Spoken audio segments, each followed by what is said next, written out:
Hello and welcome to Witch Please, a fortnightly podcast about the Harry Potter world. I'm Hannah McGregor. And I'm Marcelle Cosman.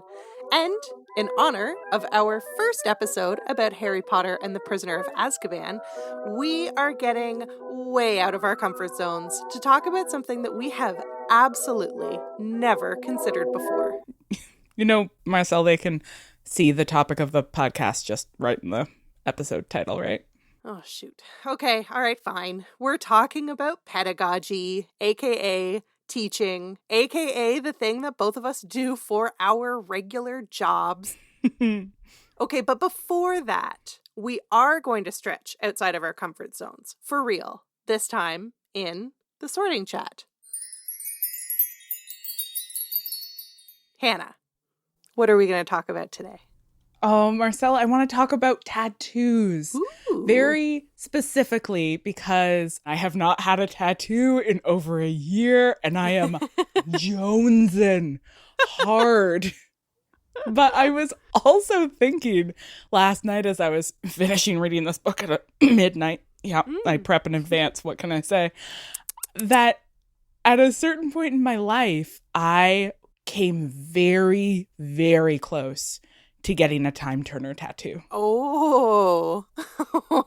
And that I am kind of feeling a little bit like I dodged a bullet in terms of getting a Harry Potter tattoo, which I know for a lot of fans who do have those tattoos, they're now reconsidering them, you know, thinking about covering them up, thinking about their relationship to the fandom being differently and maybe not wanting to wear that on their literal sleeve. Yeah.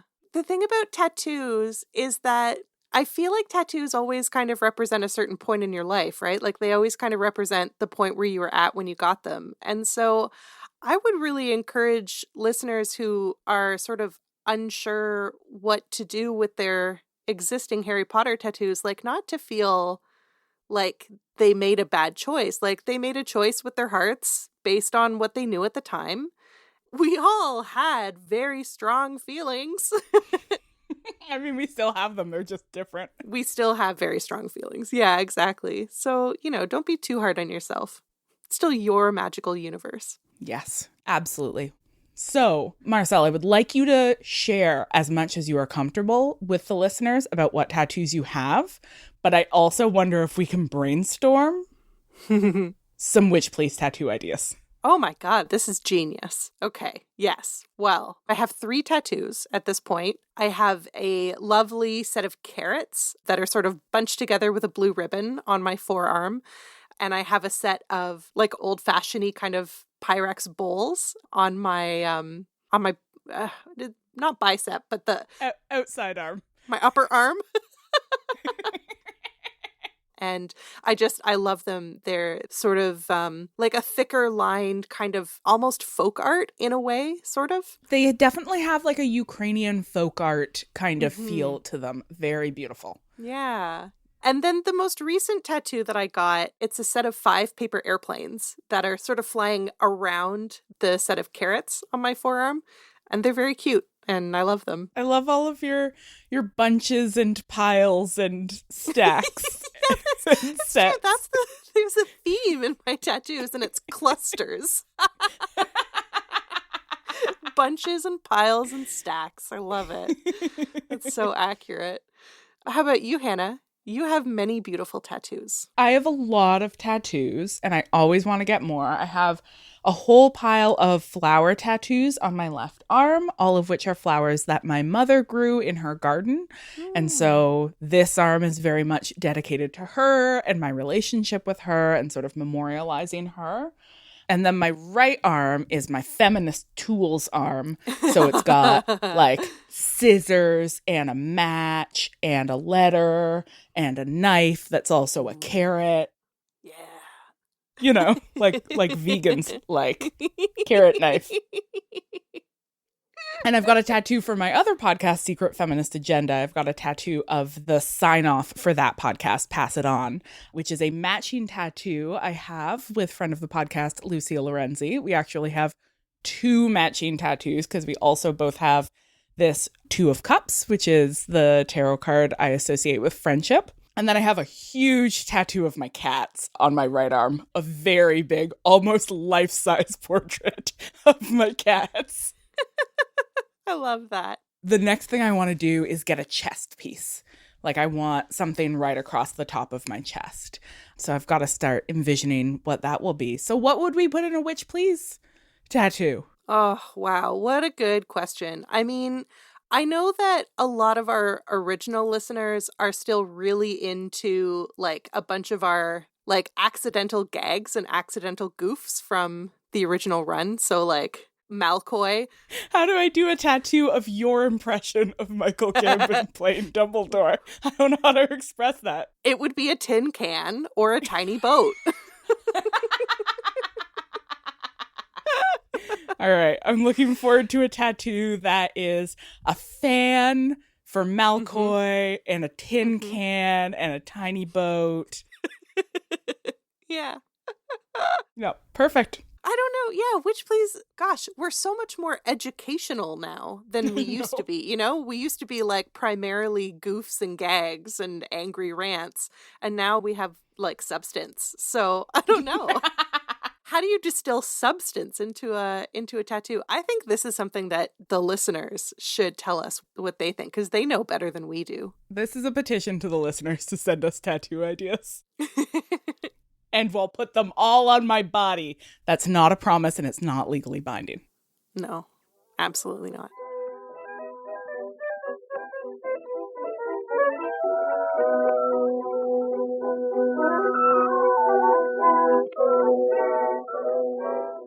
In this episode, as you know from the title, we're talking about pedagogy. So let's start off by practicing what we preach and doing some good old-fashioned revising. Review? Revisioning? It's revision. So typically in this segment, we sum up what we've covered so far and then start thinking about the day's topic. But today, we're going to do things a little differently. Yeah, that's right, which is today's revision will give us an opportunity to connect our previous topics with Hogwarts teachers and their, shall we say, diverse teaching styles. So we started off with an episode about chosen one narratives, and the lens of the chosen one helps to explain, for example, why Dumbledore as a character is personally invested in Harry's education at Hogwarts. So he has this sense of Harry as special and bound towards a particular fate, and that constantly informs the choices he makes about Harry's education and, by extension, the education of all the students at Hogwarts. It's true. We talked about Orientalism and how Orientalism helps us to understand how and why the representations of Quirrell both marks him as a villain by associating him with tropes of untrustworthiness and secrecy and the mystery of far-off lands, and how his untrustworthiness in turn marks him as a suspicious authority figure, signified by his failings as a teacher. In the animal studies episode, we talked about the relationship between the animal and the human. This is the first book where we see care of magical creatures as a course and learn about animagi. Is that how you pronounce it? That's how I pronounce it. So we'll definitely come back to critical animal studies in a future episode. But in general, animal studies helps us to understand the hierarchies in the wizarding world and the slippage between who counts as a person and who's treated as a thing. And we can see the slippage in the treatment of Hagrid in book 2 and Buckbeak in book 3, who are both marked as dangerous and untrustworthy others who are always being surveilled by the state. Particularly via the figures of the Malfoys. Class is another lens that we are going to keep coming back to because an analysis of the class system in the wizarding world cannot help but allow us to interrogate certain practices at Hogwarts, like making students pay for robes and books, as well as relationships between characters. So, Malfoy's disdain for his teachers, Hagrid and Lupin, despite the fact that their positions as teachers should make them authority figures. Oh, yeah, for sure. And trauma is another big connector to how we talk about pedagogy in the wizarding world on various levels. So, in our trauma episode, we talked about thinking about the impact of trauma on the British Wizarding Society as a whole, including the faculty and staff at Hogwarts, because we realized that, by book 3, the Hogwarts faculty are only 12 years out of a major civil war. And that invites us to think about how pedagogy is impacted by trauma, which is not an excuse for toxic and abusive pedagogies, but is an opportunity to think about how trauma shapes the way people move through the world, including both teachers and students. I think we could even think about Lupin's teaching in this book as a model of trauma-informed pedagogy. Oh, yeah, I love that. Definitely. We talked about feminist literary theory, and feminism as a critical lens shows us how gender and the intersections of gender with class, race, sexuality, disability, and other matrices of oppression impacts how we read. There are lots of ways to think about the gendered treatment of both teachers and students at Hogwarts. As one small example, we might look at Madame Pomfrey and the gendered care work that she single-handedly provides for the entire student body, while being dismissed by the book as hysterical for wanting injured students to rest. Oh, literally uses that word for her. Just made me so mad. It's cruel.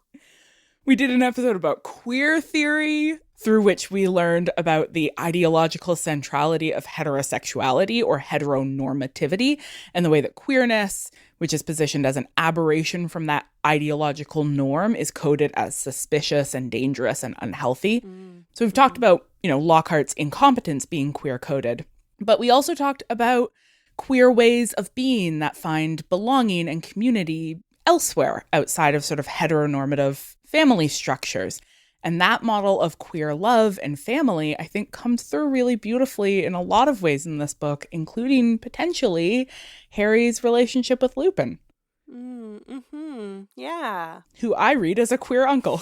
I love that. Okay, we did an episode about the Gothic, and although the Gothic as a genre may not be able to tell us a ton about pedagogy at Hogwarts, we can definitely think about the setting of Hogwarts Castle in relation to learning environments, and in particular, isolation. And we can definitely theorize Snape's potion classes as modeling the Gothic through pedagogy, because in the Gothic, male authority figures are absolutely not to be trusted. Ever. Couldn't trust Snape less. Absolutely. We talked about disability theory, which is yet another lens we'll continue to draw on throughout the series. We're going to do a much deeper dive into thinking about Lupin and disability. But with respect to pedagogy, disability studies helps us to interrogate Hogwarts professors' teaching methods and what's considered standard for things like homework, exams, workload, etc. We can also think critically about who teaches what at Hogwarts and how ableism informs the representation of various subjects. I mean, we've got to talk about Neville and the traumatic pedagogical experiences he is having at this school. Oh, yeah, definitely. We talked about celebrity, and in our discussion of celebrity studies, we looked at the mass mediation of certain subjects, celebrities, and how that impacts how other people respond to them. We might think here about how certain students arrive at Hogwarts already mediated, so that teachers read those students through the lens of that mediation. And the same goes, of course, for certain professors, like Lockhart.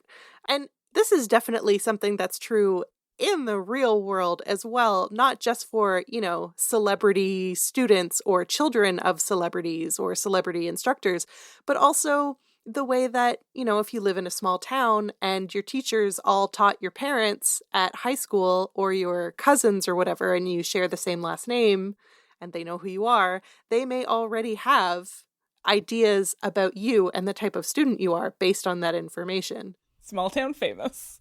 Ooh. And then, of course, we talked about books, which... Books? Which appear to be foundational to all Hogwarts pedagogy.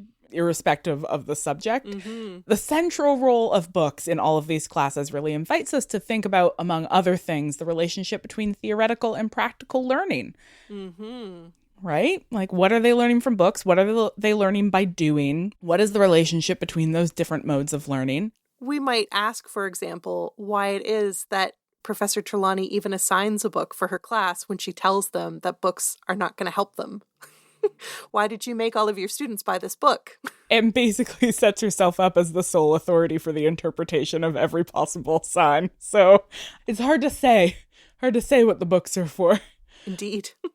What really comes across as we go through all of these different topics we've covered in the podcast so far is that pedagogy intersects with every single one of them. Ah, yes. Yeah, because pedagogy is fundamentally about the relationship between different humans who are positioned in really complex ways. And what we bring into the space of the classroom as both teachers and learners has a ton to do with aspects of our histories and all of these other dimensions of our culture and the institutions that we're embedded in.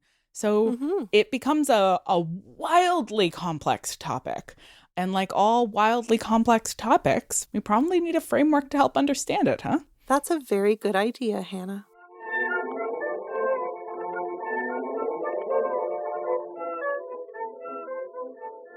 Wow, that was a lot of topics to cover. I feel like Hermione having a quiet, nervous breakdown in the library. Oh, no. Maybe we should drop a few of these subjects so we can really focus in on Transfiguration class. That's a great idea, Hannah. In this segment, we learn about a new theoretical frame that will help us understand the Harry Potter books better. Today, we're talking about pedagogy, but what does pedagogy even mean? You know, it's a fancy word that we love to use, but essentially pedagogy as a term refers to the way you teach and the philosophy behind your method. So it's like the theory of teaching. There are a ton of different styles of pedagogy because there are a lot of different ways of teaching and a lot of different types of learners. But before we get too far into today's discussion, I want to just give a really small overview of the field of pedagogy. We can actually trace discussions about how we learn back to the Greek philosophers. The Socratic method might have been one of the first recorded pedagogical approaches. The Socratic method, for those who don't know, is based on the Socratic dialogues, which maybe you had to read in your undergrad. I certainly did. There are a bunch of dialogues between the philosopher Socrates and different people he's talking to. They're usually named after the person he's talking to. And he's sort of trying to help them understand some philosophical idea better. The idea with the Socratic method is that you can use this sort of cooperative dialogue approach to collectively arrive at greater understanding. Importantly, this kind of philosophical education was deeply exclusive. In ancient Greece, it was the education of citizens only, which in the case of ancient Greece meant free adult men. And in Plato's Republic, we see that quite clearly differentiated, that there's the philosophical learning, which is for citizens, and it's like this satisfaction of the needs of the soul. And then there's like trade learning, which is like people who are not citizens need to learn how to do these skills because otherwise the Republic can't run and somebody needs to make a chair, but making a chair is not a true philosophical pursuit. So we start to get this distinction between, how important pedagogy is early on. And this kind of division between like higher learning and the acquisition of rote skills and knowledge, it continues to characterize a lot of the thinking around pedagogy until like now, like the distinction between liberal arts education and trade education, and in Canada between universities and colleges. And it's shaped throughout history by the shifting senses of how capacity for education differs across populations and groups. So the Greeks, as we've mentioned, thought education was just for citizens. Some Christian philosophers thought real education was only for men. Around and after the Industrial Revolution, we've got this idea that education is just for like the middle and upper classes, while the working classes are, sort of characterized as animal-like, as only able to learn repetitive actions that suit them for working in factories. This history of pedagogy has also been deeply impacted by race science, including the somehow still circulating idea of racial IQ. That is the idea that race is a real biological category and that different races are differently capable of learning. That idea is, in case you don't know, made up white supremacist bullshit that has been thoroughly debunked by every credible scientist. There are lots of really interesting pedagogical thinkers we could introduce you to.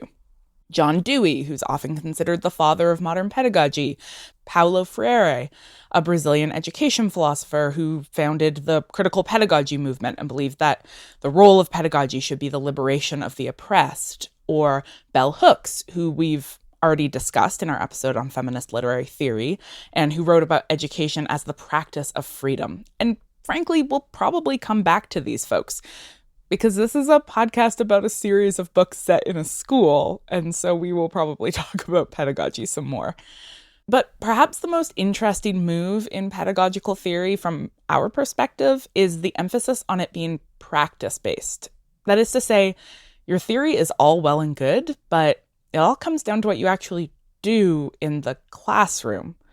Because the practice of teaching is a whole heck of a lot harder than the theorizing of pedagogy. Somebody can be an amazing theorizer of pedagogy and then actually encounter a challenge in the classroom and fall apart.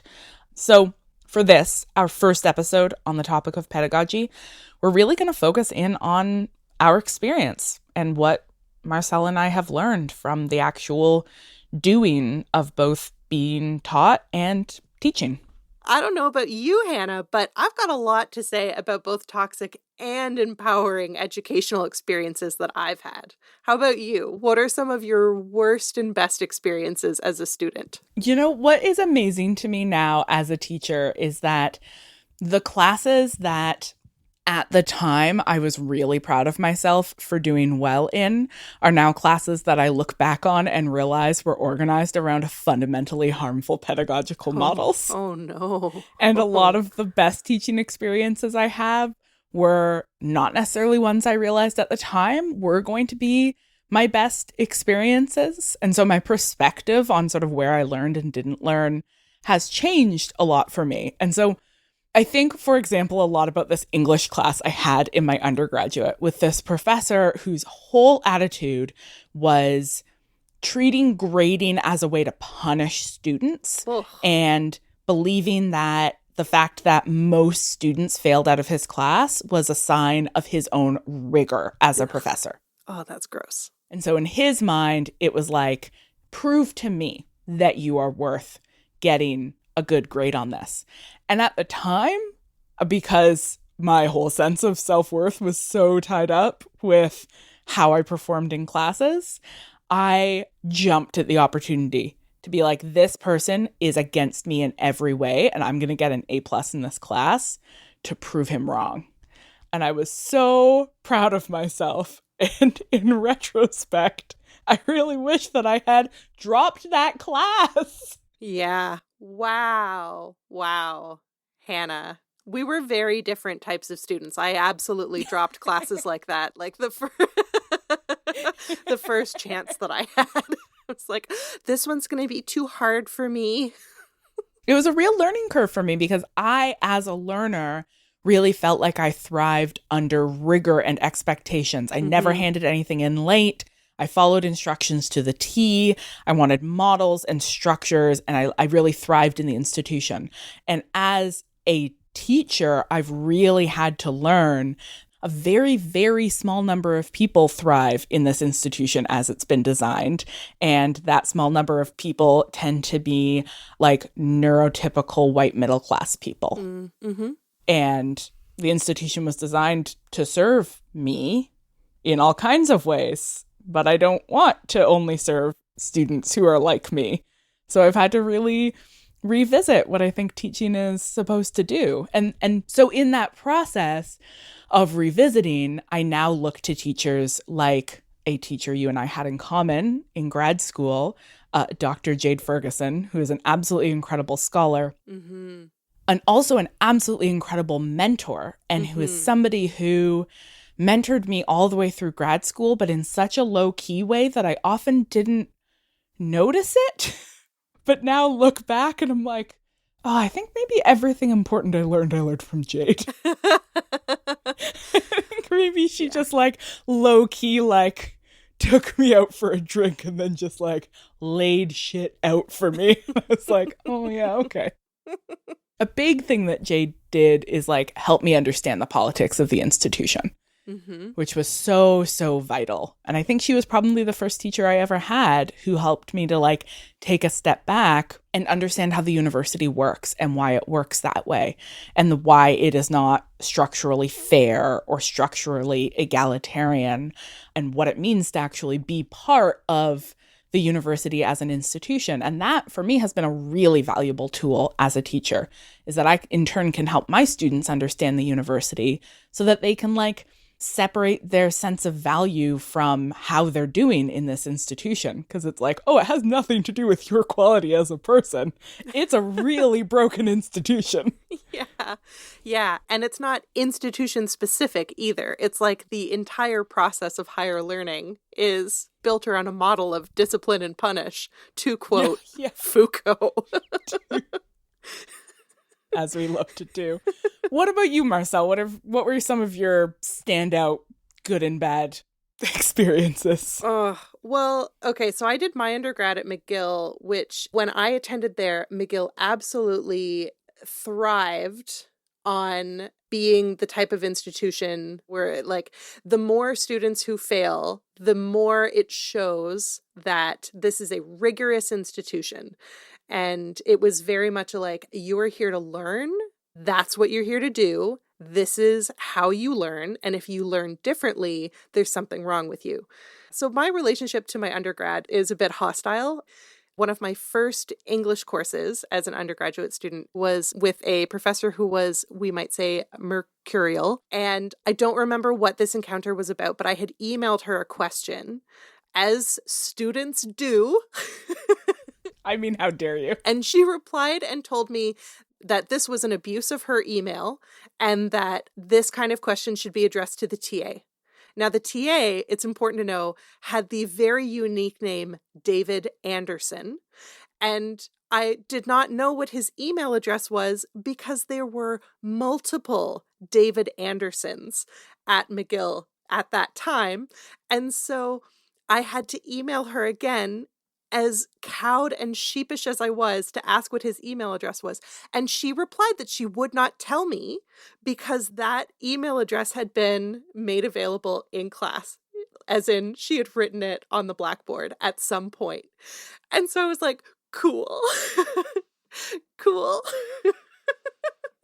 Like, I always have to remind myself of like how hard it is to work to convince students that I am not their enemy, because they've encountered these other people who set them up like the fucking Sphinx, like guarding the treasure of education. Oh, God, it's so true. There are, as we've established, a lot of different ways to teach and a lot of different ways to learn, and they don't always necessarily line up. Oh, no. Oh, no. So to speak. Yeah. But I gotta say, once you start writing down the different pedagogical approaches, it becomes clear that some types of teaching do tend more towards toxic than do others. Okay. No pressure, Marcel, but I'm going to be incredibly disappointed if you didn't make a chart to explain this. Give the people what they want is what I always say. I did indeed make a chart. And today's chart is a specific kind of chart with which some of our listeners will probably be quite familiar. Oh my God, I can't wait. Okay. I made a character alignment chart, commonly used in role-playing games, but adapted for our purposes for pedagogy. Now, Hannah, you play far more RPGs than I do. Could you please explain to our dear listeners who are maybe unfamiliar what a character alignment chart is? Yes, absolutely. With pleasure. So, character alignment comes from Dungeons and Dragons. It's a way of identifying a character's relationship to law and order. So, it ranges from lawful to chaotic, as well as their relationship to like ethics or morality. So, ranging from good to evil. So, we've got these two different axes. One is lawful, neutral, chaotic, and the other is good, neutral, evil. Mm-hmm. And those two different axes are plotted on a chart. So there's 9 possibilities, 3 by 3. So you can be like lawful good or chaotic evil, but you can also be lawful evil or neutral good, etc. Mm-hmm. So like lots of other devices in D&D, the alignment chart is basically meant to help out with role playing by giving you a sense of how your character relates both to the existing structures of the world they're living in. Do they follow the law? Are they loyal to the king? Whatever. As well as this kind of like higher order notion of right and wrong, right? Mm-hmm. Are they like to save people's lives and, help people out? Or are they like pro murder? I don't know. That's my example of evil. So This is good. Like any other fun device for categorizing people, like say Hogwarts houses, Mm-hmm. it's become really popular as a way of sorting all kinds of real and fictional characters. So in each square, I've described the teaching style that I think most reflective of the corresponding alignment type. So like lawful good, neutral good, chaotic good, etc. But I think it would probably be really helpful for us to first clarify like what do these terms mean? What is lawful in the context of a character alignment? Hannah, could you give us a run through, please?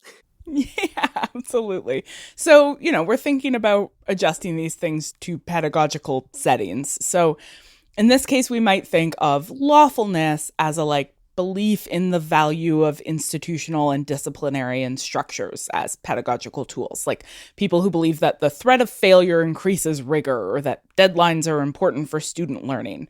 Traditional exams can accurately measure student knowledge.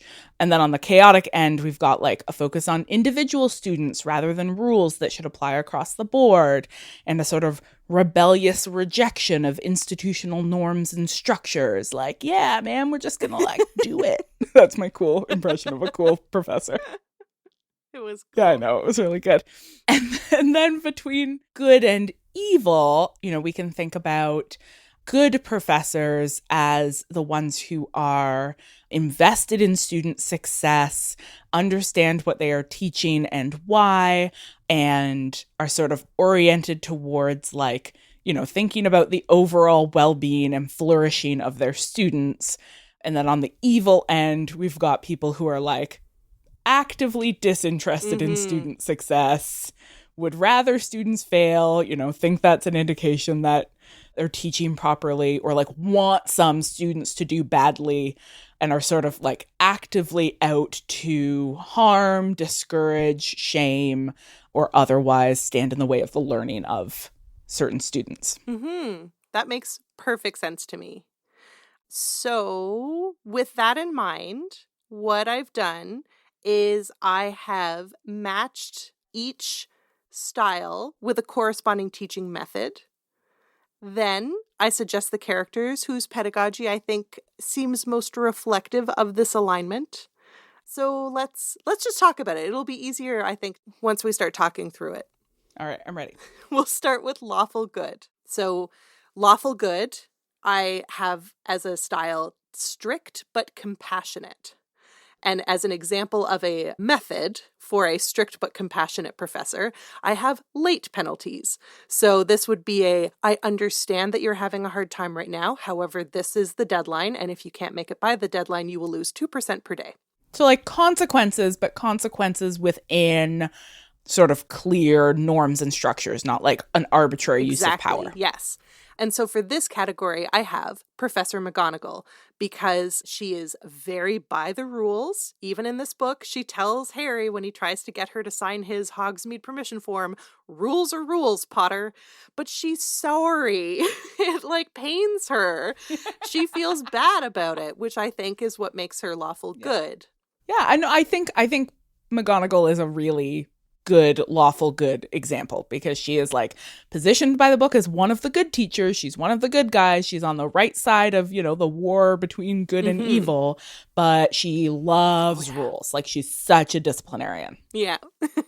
Okay, so then we have neutral good. So this would be the kind of professor who prioritizes their students' well-being.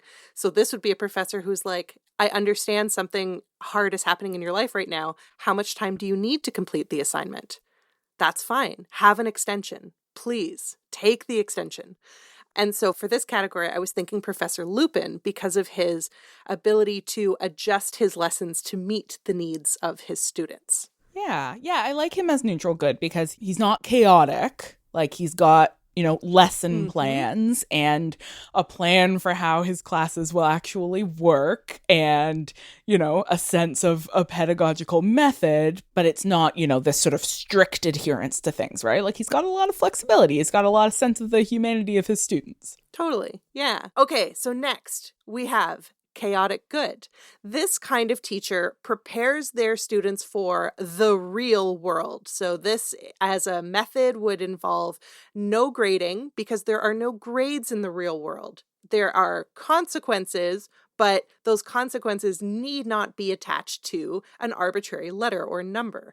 So the best example I can think of for this category is Professor Moody from Book 4, which I know we haven't talked about yet, but the reason I think he is a good fit here is because he insists on introducing his students to the dark arts in a controlled environment so that students know what is out there. Oh, I'm torn about who else I would put in chaotic good, because I think there's an argument for putting Hagrid in here, but we can get back to that. We can debate further. Yeah, we'll debate further. I struggled with lawful neutral because how I was envisioning this category is the type of instructor who believes in rules for the sake of rules. And this kind of person would hand out detentions for breaking the rules, irrespective of what the infraction is. It's like, oh, you're late for class? Detention. Oh, you didn't do your homework? Detention. Oh, you were talking? Detention. It's like, is detention the most appropriate penalty for anything? I don't know.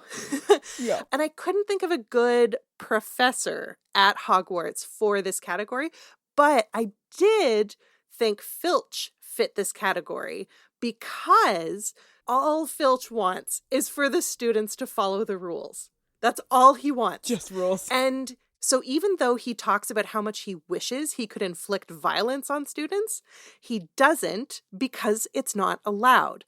But if it was allowed, he would punish those students to the full extent. You absolutely would. Yeah.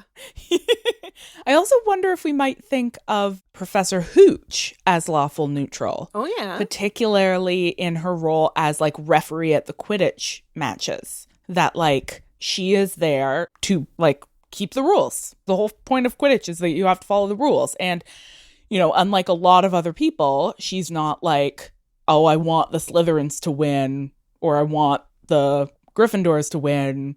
She has no attachment to one side or another. She has no attachment to the moral standing of it. It's like Quidditch. You follow the rules. And that feels like neutral to me. Yeah. Like, rules are good, but there's no moral question involved. Yeah. Yeah, I like that. That makes a lot of sense to me. Okay, so true neutral, I had a lot of fun with.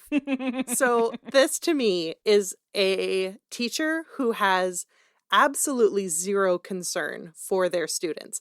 And not in a malicious way, just in the sense that they could not give any less of a shit who their students are, what year it is that they're teaching. They've never changed their lesson plans. Absolutely not. It's the same lecture notes that they have been using for 40 years. Yeah, absolutely. So like a method that this instructor might use is just a pass-fail system. So it's like, you know, you either pass or you fail. I do not care. The Hogwarts professor that to me most clearly models this alignment would be Professor Binns, because it's unclear to me if he even knows who his students are. 100%. I mean, Professor Binns, like, I know that we see people writing essays for his class, but I feel like his class would absolutely be like a 100% of the grade is the final exam. Yeah. And the final exam is just like one question and it's like, what do you know about the Goblin Battle of 1916? And then you just like write everything you know, and then you pass or you fail, and that's it. Yeah, I totally feel that. Yes. All right, tell us about chaotic neutral. Okay. So for me, chaotic neutral is the type of instructor who is like, learning can totally be fun. You never know what you're going to get in my class. It's so exciting. Let's do hands-on learning. And it's not necessarily bad, but may not always be the wisest and most appropriate choices. So I have filed in this category Hagrid, because Hagrid genuinely wants to extend his knowledge to his students. He really does. But because so much of his teaching style depends on his confidence, he's not a very good teacher. He's not able to like recover from blows to his self-esteem. And so as a result, will sort of fall back on flobberworms when his exciting lesson about hippogriffs didn't go the way that he planned. It does seem like Hagrid doesn't have like much of a sense of the learner outcomes he's going for.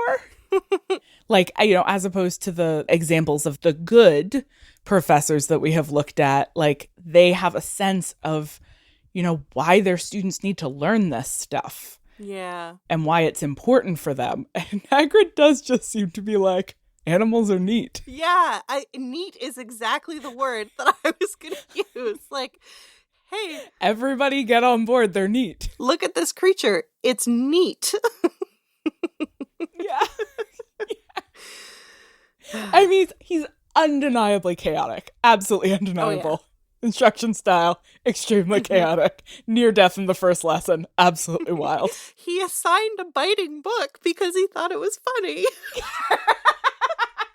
Which I love. Like, I love that. But chaos. The biting book is absolutely a big chaotic neutral mood. Yeah. Yeah. Agreed. Okay. We got one more row. It's evil time, baby. We're going to talk about some evil. Okay. Our first one is lawful evil. This, to me, is the type of instructor who is a sadistic disciplinarian. This is the type of instructor who genuinely takes pleasure in punishing their students. And a type of method that they might use is corporal punishment, assuming it's allowed in the lawful universe.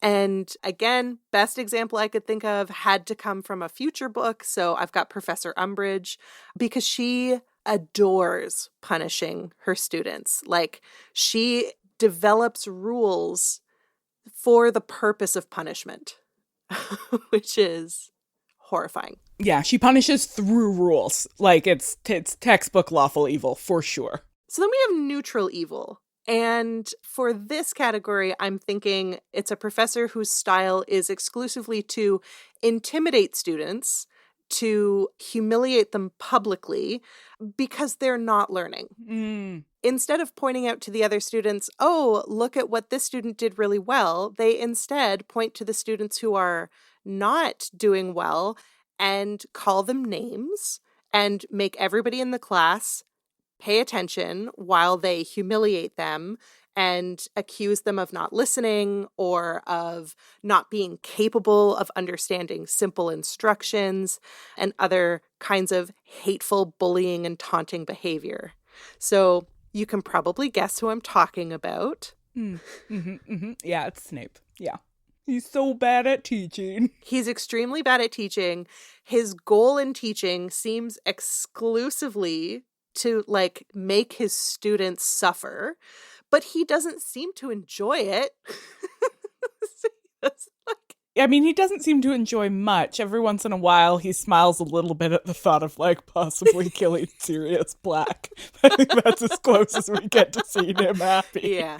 But you're right. He doesn't, in terms of his relationship to sort of lawful versus chaotic, he's obviously not lawful. Like, he's an arbitrary disciplinarian in his class. You know, he applies the rules, you know, with deep unevenness because he doesn't actually care about them. But nor is he chaotic. He's just like somewhere right down the middle, but very committed to the suffering of his students. Yeah. That scene where he makes Neville feed Trevor some of his potion.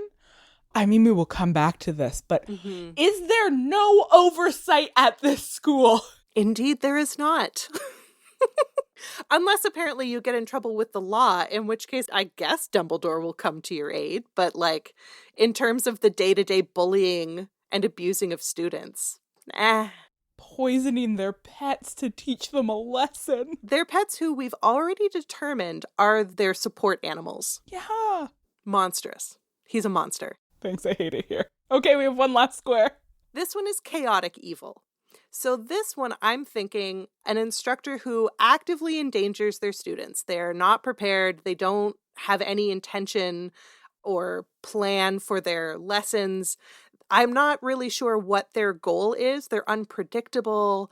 And so the teaching method that I have for this category is negligence. But like dangerous negligence, not the sort of neutral negligence of Professor Binns. Yeah, exactly. Like active negligence. So you put your students in a situation that you should know they're not prepared for and expect them to succeed or not. You don't even care if they succeed or not. You leave class before it's over. You release a bunch of Cornish pixies, Yeah. say good luck, and bounce. Could you take care of this for me? So this is where I put Lockhart, because he teaches them nothing and he puts his students in danger. I mean, I would suggest that chaotic evil, insofar as it manifests as dangerous negligence, might be the pedagogical method of Hogwarts as a whole. Indeed. There does seem to be a high degree of dangerous negligence towards the students in general. Mm-hmm. But I think more accurately, yeah, I think somebody like Lockhart makes sense there. Oh my gosh. Whew. So for some of these characters, their pedagogical alignment, it matches or is quite close to their character alignment. I think McGonagall, for example, while I've classified her as a lawful good teacher, I think maybe we could make a case for her being a neutral good character since she breaks laws when they're unjust. And Hagrid is definitely a chaotic good character, but, you know, he's not a very good teacher. So not necessarily a chaotic good teacher. But essentially, with the character alignment as pedagogy, what I've done is just tried to separate out the character as we know them from their teaching style. So it's not always going to be exactly the same. I love this. I love thinking about people's teaching styles in relation to this alignment chart, and I desperately want to sort more professors into it. And I think we should do that in the next segment. That's a great idea.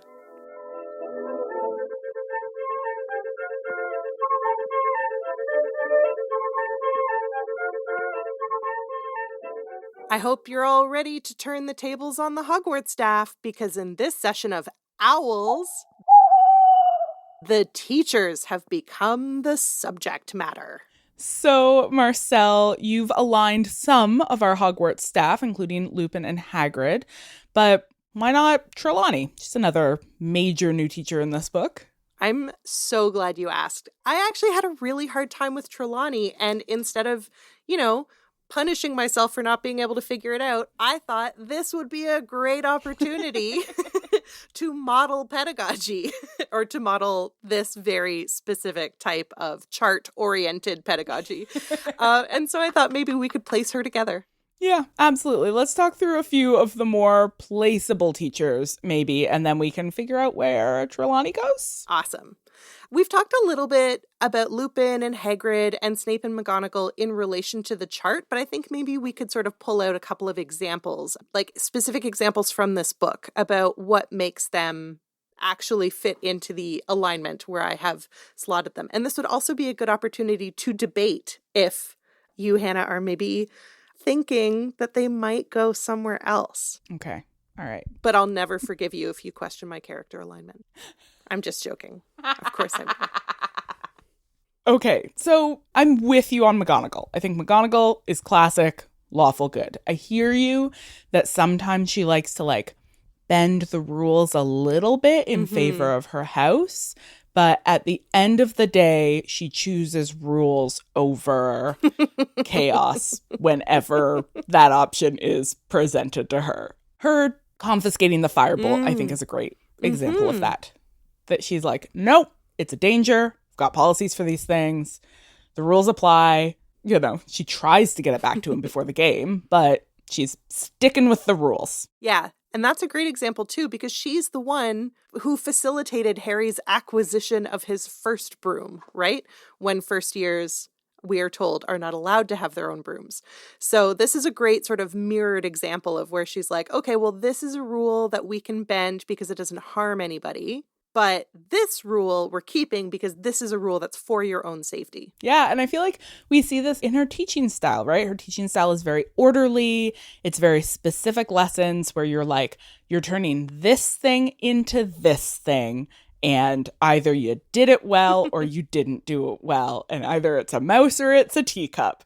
And like, there just seems to be like she's teaching a subject that seems like it doesn't have a lot of space for interpretation. She's teaching it in a very sort of like rigorous by the book way. There doesn't seem to be a lot of creativity in her class. Yeah. Sounds like it's really hard. She wants the students to learn. She wants them to do well, but her approach is very lawful. Yeah. I think it gets more tricky when we start getting into the neutral space, right? Like Snape being neutral evil. Because he loves giving people detention. Yeah. Which is a lawful disciplinarian kind of thing, right? He's always looking for an excuse to use the rules to punish people. He wants them in detention. He wants them expelled. He wants them in trouble. Yeah. Where he tips towards neutral for me is, I think, how unevenly he applies that. So that's it for me, right? Is that it seems like that sort of desire for punishment is pretty focalized around Harry. Like, he doesn't try to expel Neville, but he does try to expel Harry multiple times throughout the series. so many times. And so, we've talked before about the books being from Harry's perspective and how that really complicates for us, how we're able to interpret the motivations of the crueler characters like Snape. And so it's unclear if Snape just hates students in general and does want them all to suffer, or if it is specifically Harry, who he just is disgusted by. Yeah, he's a tricky one. And if he loved rules, he would like Hermione, who also loves rules. Yeah, but he hates Hermione. And he's very mean. And he's very mean, right? The way he talks to Neville in particular. I think Neville is the closest the text gives us to somebody with a clear learning disability of some variety, right? Neville is frequently positioned as really struggling to remember stuff, really struggling to thrive in the classes that demand memorization and strict following directions, right? All of these kinds of by the book, point by point kind of lessons. We see him doing much better in classes that have more opportunities for applied uses of skills or hands-on interactions with things. He does well in herbology, which gives him much more opportunity to interact with things. And that implicitly has more to do with making judgment calls and interpreting how a plant is doing rather than this very sort of scientific A, B, C, D kind of rule following. Mm-hmm. And so he becomes a sort of litmus test, how teachers treat him is sometimes our best lens onto how those teachers are or are not invested in student success. Mm-hmm. Because somebody who teaches a class that Hermione can thrive in, as a teacher, it's not hard to teach the student who sets themselves double homework. Yeah. That doesn't actually demand any thinking about learning or student well-being. And so, I think in the blatant cruelty and public shaming of Neville that happens in Snape's class, I think we get a good glimpse into the fact that fan-loved romantic hero or not, as a teacher, he is evil. Mm-hmm. Right? He might be a secretly on the side of the good guys in some political ways, but like when it comes to pedagogy, Yeah, full evil pedagogy. So, one of the things that I found really remarkable about Lupin as a new teacher is the way that the text tells us how the students responded to his first class. So the text tells us that they had never had a practical defense against the dark arts before, unless, of course, you count the time when, Lockhart released the Pixies, which was not a good example of a practical defense against the dark arts class. no. You gotta teach people something before you just throw them in. It's like letting a bunch of students out in a science lab and being like, do science. Do it. I'm not going to tell you how. Do it. Science. Another thing that is really distinctive about Lupin's method is that he really does give a lot of positive encouragement. Mm-hmm. He calls out Neville by name and says, "Excellent, Neville. Well done, everyone." And I really never thought about this before in this way, but he also cold calls students not to punish them the way that Snape does, but he cold calls them to give other students an opportunity to answer questions, which so again, if we compare him to Snape, like Hermione always has the answer, her arm is always up in the air. So Snape just ignores her and it's like, oh, no one has an answer.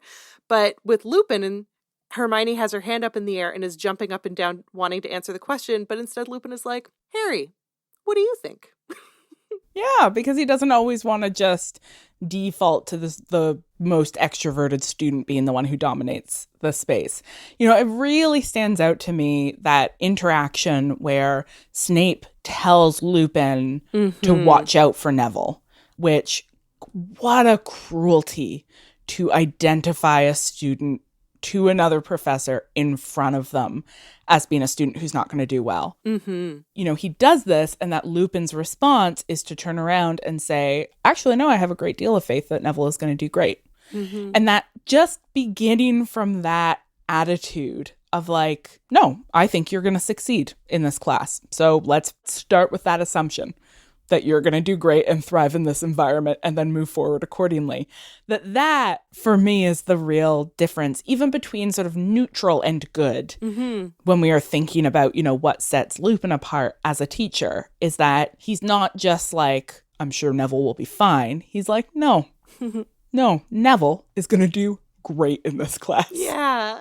Oh, yeah, he does. And he does, right? Thinking forward to books to come, like I think Lupin is who Harry learns a lot of his approach to teaching from as well. This idea that like everybody can learn. Some people might take longer. Everybody can learn. Yeah. I was thinking as I was paying attention to Neville and how he is treated in class, and I was thinking about the long-term consequences of different kinds of pedagogical approaches, and thinking about that moment where McGonagall is feeling bad because she was mean to Peter Pettigrew, and because she thinks he's dead.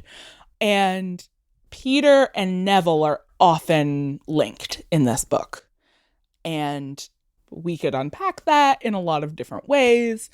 But when we think about the kind of adult that Peter Pettigrew grew into and his kind of fearfulness and desire to be dominated by a personality, how much was his getting like shamed and berated by somebody like McGonagall?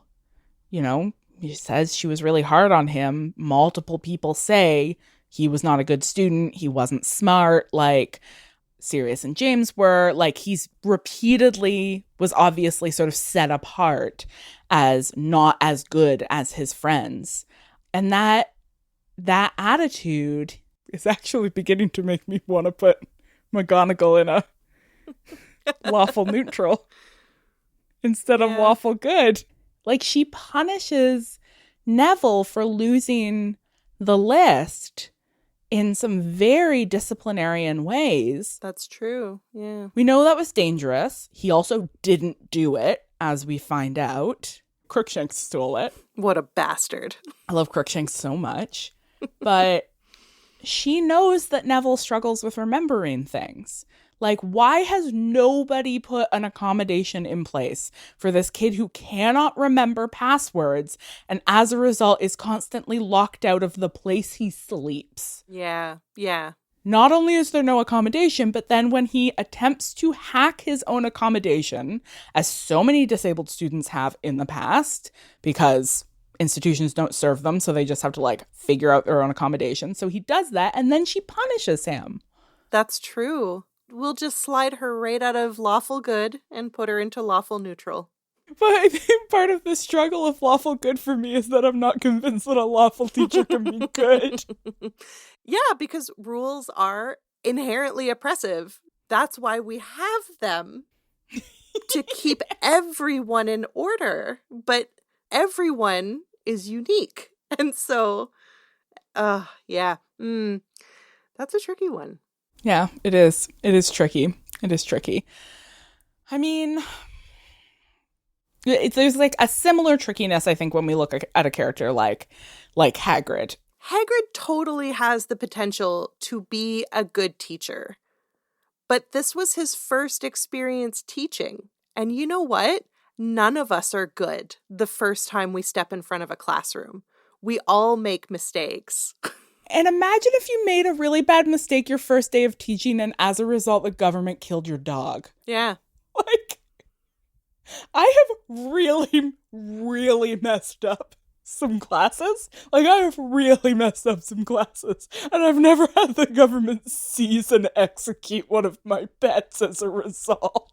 Yeah, okay, but like this isn't a flawless analogy, because how dare you? It's flawless. You didn't bring your dog into class to help you with your lesson, and then your dog bit someone because they were mean to it. And then let it bite a kid.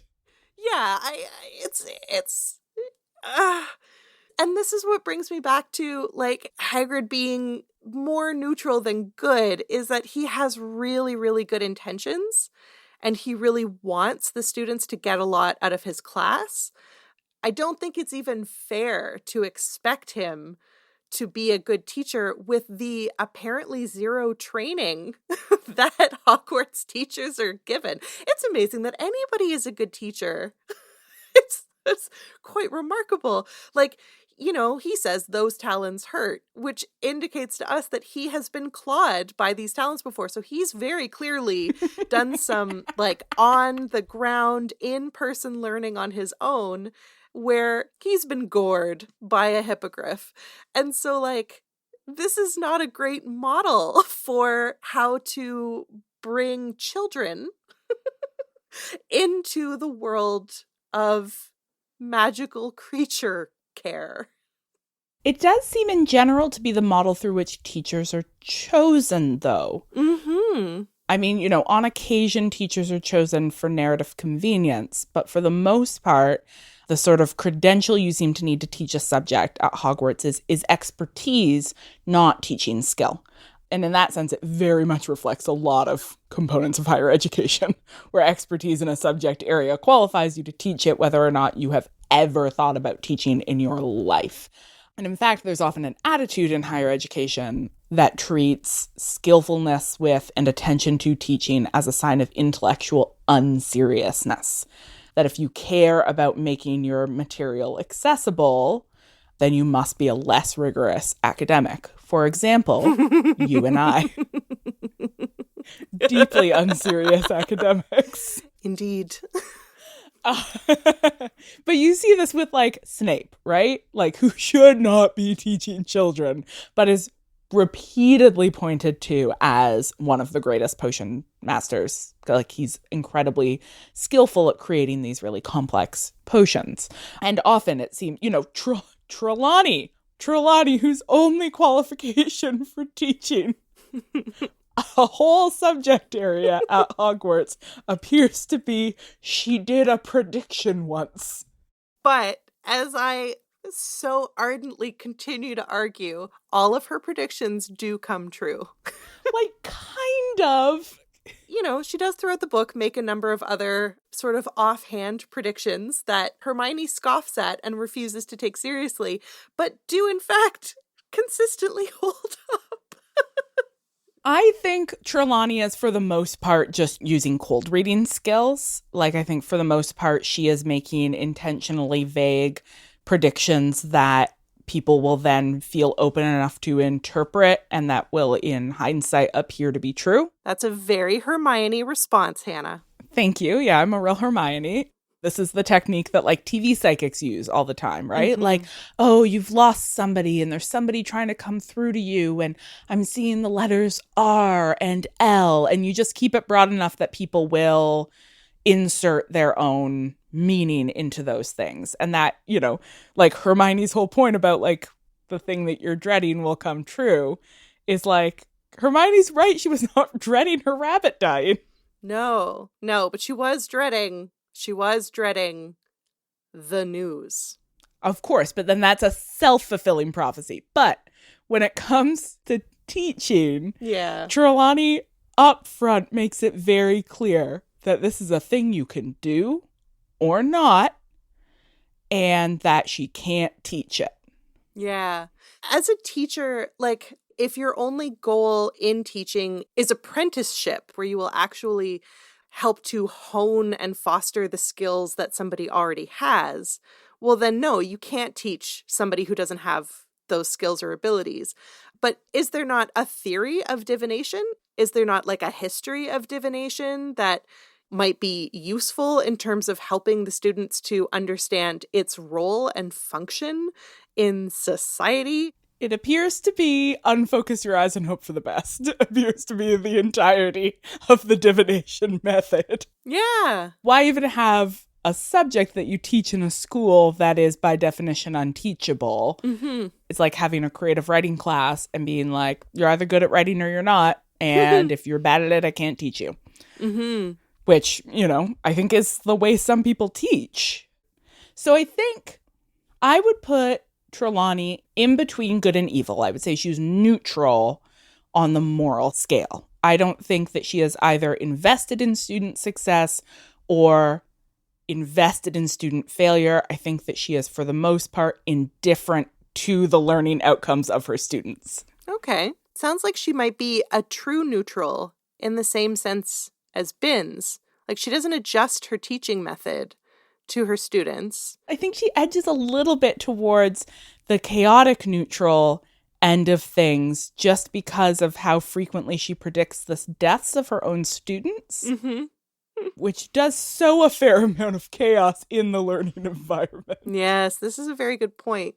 She has a lesson plan, but she will also just shift away from it on a whim because she saw that she was going to. The fact that she had a vision of her own exam. She's like, I saw that there was going to be a lot of crystal balls on the exam. Is it Ron who's like, you set the exam? And I think it's at that point that Ron's like, I think Hermione might have been right about her. It's like, okay, well, now? Maybe this class is bad. Anyway, I would really love to hear back from listeners, not only about where they would put Trelawney, but also like, where would you put Dumbledore and Flitwick and Sprout? Yeah. I think Marcel can maybe share a version of this chart with all of us. Yes. And everybody can do their own professorial sorting. Because, you know, we're just two humble lady scholars. Mayhaps you have other suggestions for what kinds of teaching philosophies are indeed true neutral or chaotic evil, etc. Two humble lady scholars striving to be neutral good. Indeed.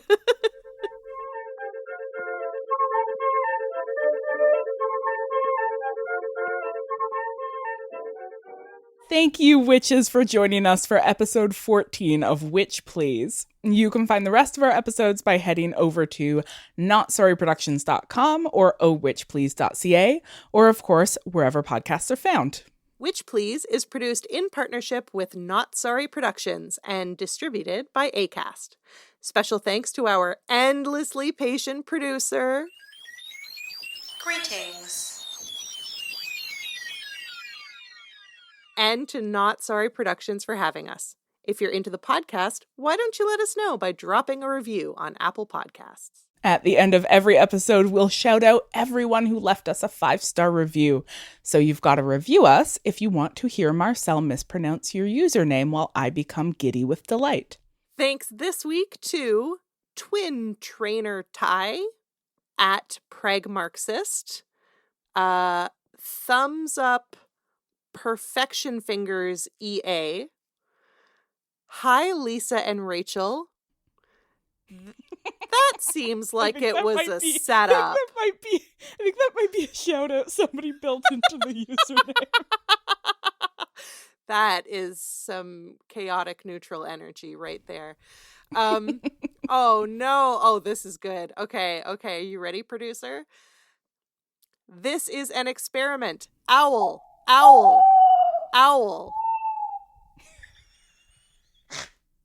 love this. You are all sneaky devils, and I love you. Okay. We also have thanks to her. Hi. My guess is Harishi Takis. Oh, okay. Harishi Takis. A Schaff. Danish Trill. Is it like Danish Trill? Maybe? Probably not. I'm sorry I did that. E. Maisie. Pippin Lee. And Slappy Yock. Slappy Yock? Okay, yeah, Slappy Yock. Thank you all so much for your 5-star reviews and for your experiments in shout outs and sound effects. It's much appreciated. Owl. If you want to hear even more from us, don't forget to head over to patreon.com/ohwitchplease to check out the many exciting forms of bonus content available to you. Newly up is a special interview with Neil Barnholden that was so delightful that by the end of it, we'd started planning a new podcast together. We can't help it. We're such a good team. On our next episode, we're continuing our discussion of Harry Potter and the Prisoner of Azkaban with a whole new focus. But until then, later, witches!